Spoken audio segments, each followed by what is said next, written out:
बार वह लड़का यह सोच रहा था, लगता है यह फकीर बाबा कोई चोर है, वरना इनके पास इतनी सारे स्वर्ण मुद्राएं कहाँ से आएंगे। अगर ये कोई व्यापारी होते तो भला ये इस तरह से पैदल यात्रा तो नहीं करते, और अगर इनके पास इतने सारे पैसे थे तो ये कोई ना कोई साधन भी तो अवश्य कर सकते थे। लगता है ये कोई चोर है, और चोर से चोरी करने में भला क्या बुराई है। ये सोचता हुआ वह लड़का अब उन फकीर से तेजी से आगे की ओर बढ़ रहा था, और देखते देखते वह फकीर से आगे भी निकल चुका था। और वह यह सोच रहा था कि जैसे ही इस पहाड़ की ढलान आएगी मैं तीनों गठरियां लेकर भाग जाऊंगा। इससे ये सारे पैसे मेरे हो जाएंगे और मेरी गरीबी भी हमेशा हमेशा के लिए दूर हो जाएगी। मैं जो चाहूँगा मैं वो कर पाऊंगा, मेरे पास बहुत सारा धन होगा। और देखते देखते वह दोनों पहाड़ की चोटी पर पहुंच गए और अब ढलान का रास्ता शुरू होने वाला था। तभी वह लड़का उन फकीर से नजरें बचाकर वह तीनों गठरियां लेकर भागता हुआ आगे बढ़ गया। अब उसे अपना शरीर बहुत हल्का महसूस हो रहा था, मानो उसे उन तीनों ढेलों का वजन तक न मालूम पड़ रहा हो। काफी दूर दौड़ते दौड़ते किसी तरह से वह अपने आप को बचते बचाते अपने घर पहुंचा। उसकी खुशी का कोई ठिकाना नहीं था। उसने सोचा, क्यों ना मैं जल्दी जल्दी इन गठरियां में से वो सारे पैसे निकाल लूं। यह सोचकर जब उसने गठरियां खोली तो पहली गठरी में उसे लोहे से जंग भरे हुए सिक्के मिले। यह देखकर उसे यकीन नहीं हुआ।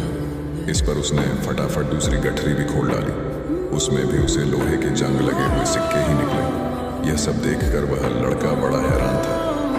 आखिर यह सब क्या हो रहा है? उन फकीर ने तो मुझसे और ही कुछ कहा था।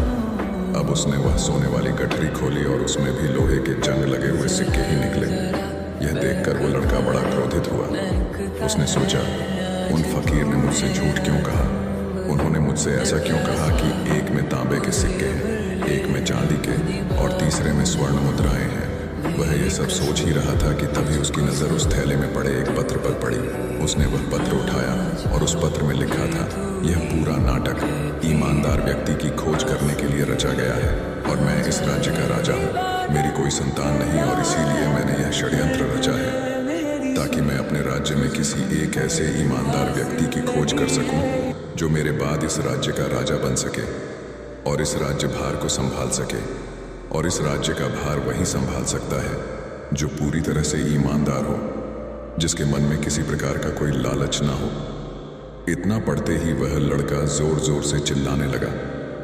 वह सर पकड़कर बैठ गया। वो यह जानता था कि यदि वह अपने मन के विचारों पर काबू कर लेता तो उसका जीवन संवर सकता है, लेकिन वह अपने मन के विचारों पर काबू नहीं कर पाया। दोस्तों, महात्मा बुद्ध कहते हैं कि मन ही सब कुछ है। आप जो सोचते हैं वही बनते हैं। इसलिए आपका सबसे बड़ा दुश्मन भी आपको उतना नुकसान नहीं पहुंचा सकता जितना कि आपके मन के यह अनियंत्रित विचार पहुंचा सकते हैं। महात्मा बुद्ध कहते हैं, अपने भीतर ध्यान से देखो।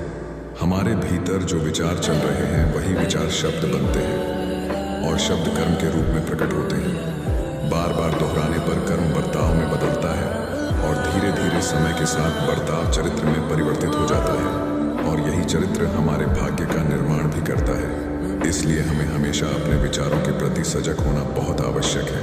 हमें जागरूक होना बहुत आवश्यक है। हमें यह जानना जरूरी है कि हमारे मन में किस प्रकार के विचार आ रहे हैं। आगे महात्मा बुद्ध कहते हैं कि कमजोरी हमेशा छोटे विचार से शुरू होती है।